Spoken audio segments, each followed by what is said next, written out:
And I love the fact that God can do that sort of thing Yeah.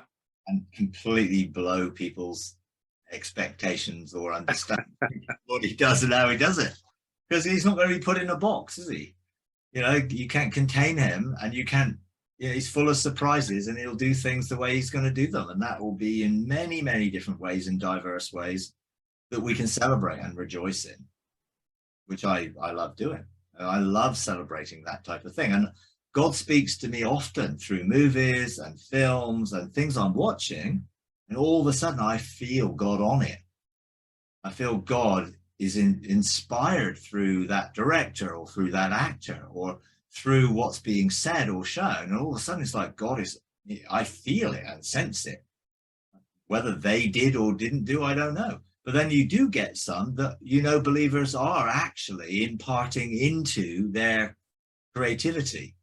I remember watching Beauty and the Beast, the original Disney cartoon.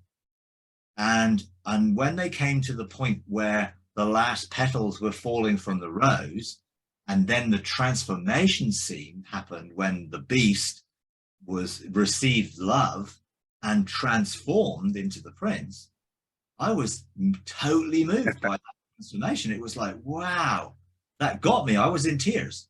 Right. You know? And then later on, I found that the people who did that animation scene were believers. And they deliberately chose to impart that transformation type thing into that scene. And I felt their energy and their creativity and was very inspired by it, you know, and moved by it.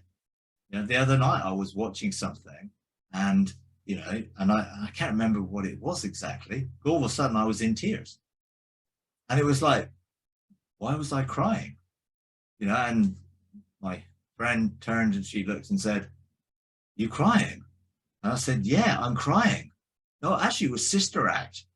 It was she'd never watched Sister Act, so I wanted her to see Sister Act. We watched Sister Act together, and some of the moments in Sister Act when they were singing, and particularly when there was a sort of realization of something beyond, it just brought me to tears.